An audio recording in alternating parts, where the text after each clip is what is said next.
Media Vietnam panik, Timnas Indonesia bakal kedatangan 3 pemain keturunan kelas kakap.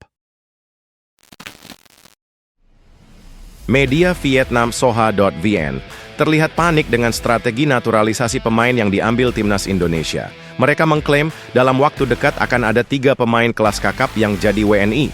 Ketua Umum PSSI, Erick Thohir, belum lama ini menegaskan rencana untuk menaturalisasi pemain keturunan dalam waktu dekat. Ia yakin stok yang ada cukup untuk laga kualifikasi Piala Dunia 2026 zona Asia melawan Timnas Cina dan Timnas Jepang pada Juni 2025. Namun Soha.vn meyakini PSSI tengah melancarkan jurus untuk menaturalisasi 3 pemain yakni Pascal Struijk, Miliano Jonathans, dan Tristan Goijer. Hadirnya 3 pemain itu diklaim tidak hanya akan menyulitkan Cina sebagai lawan pada 5 Juni 2025. Timnas Vietnam disebut-sebut juga akan kerepotan jika bertemu suatu hari nanti. Indonesia punya jurus baru, bikin Vietnam dan Cina kerepotan. Federasi Sepak Bola Indonesia, PSSI, berencana untuk menaturalisasi 3 bintang kelas kakap, tulis Soha.vn, dikutip Minggu, dengan tanggal 27 April 2025. Mereka dipersiapkan untuk 2 pertandingan yang sangat penting di kualifikasi Piala Dunia 2026 khususnya melawan Cina dan Jepang, imbuh ulasan tersebut. Lebih lanjut, media tersebut menyatakan PSSI masih giat menggalakkan strategi menaturalisasi pemain. Apalagi, fokus sepenuhnya kini diarahkan untuk lolos Piala Dunia 2026 via jalur manapun yang tersedia. PSSI masih giat menggalakkan strategi naturalisasi. Mereka akan fokus pada kualifikasi Piala Dunia, ajang di mana tim Indonesia berpeluang besar melaju ke babak keempat, ulas Soha.vn. Langkah PSSI tersebut tentu akan menimbulkan kekhawatiran bagi tim Cina saat kedua tim saling berhadapan pada Juni 2025, tulis laporan tersebut lagi. Selain itu, penambahan pemain naturalisasi Indonesia juga akan menjadi tantangan besar bagi tim Vietnam jika kedua tim harus saling berhadapan di SEA Games, Piala AFF, tutup media itu.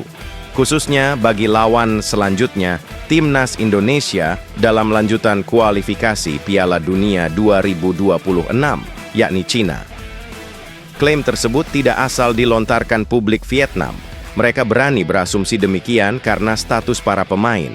Media Vietnam, Soha.vn, bahkan melabeli para pemain tersebut sebagai bintang kelas kakap dalam dunia sepak bola. Sederet bintang yang akan membawa kepedihan bagi setiap lawan skuad Garuda, tak hanya Cina, tapi juga Vietnam. Soha.vn pun menyebut langkah ini sebagai jurus baru Indonesia yang akan membuat lawan-lawannya kerepotan. Indonesia punya jurus baru, bikin Vietnam dan Cina kerepotan, tulis Soha.vn. Federasi Sepak Bola Indonesia, PSSI, berencana untuk menaturalisasi 3 bintang kelas kakap. Mereka dipersiapkan untuk 2 pertandingan yang sangat penting di kualifikasi Piala Dunia 2026, khususnya melawan Cina dan Jepang, imbuh mereka. Lantas siapa saja pemain kelas kakap yang dimaksud media Vietnam ini? Mereka sebenarnya nama-nama lama. Para pemain yang sudah dikaitkan dengan Timnas Indonesia berulang kali, tapi tak kunjung menemui kata sah. Khususnya untuk dinaturalisasi dan membela tim nasional, tentunya dengan sejumlah penyebab.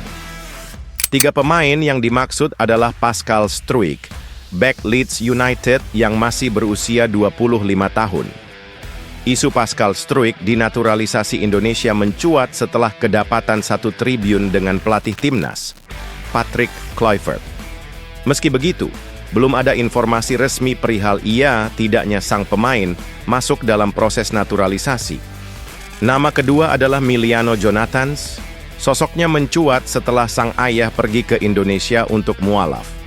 Hal itu diyakini sebagai tanda-tanda Miliano bakal dinaturalisasi Indonesia dalam waktu dekat. Dan nama ketiga adalah Tristan Goijer. Belum lama ini sang pemain mempertimbangkan untuk dinaturalisasi Indonesia. Vietnam pun menyadari langkah yang dilakukan Indonesia masih akan menyulitkan mereka dalam sejumlah turnamen. Persatuan Sepak Bola Indonesia masih giat menggalakkan strategi naturalisasi, tulis Soha EN lagi. Mereka akan fokus pada kualifikasi Piala Dunia, ajang di mana tim Indonesia berpeluang besar melaju ke babak kualifikasi keempat. Langkah PSSI tersebut tentu akan menimbulkan kekhawatiran bagi tim China saat kedua tim saling berhadapan pada Juni mendatang. Selain itu, penambahan pemain naturalisasi Indonesia juga akan menjadi tantangan besar bagi tim Vietnam. Jika kedua tim harus saling berhadapan di SEA Games Piala AFF, imbuh mereka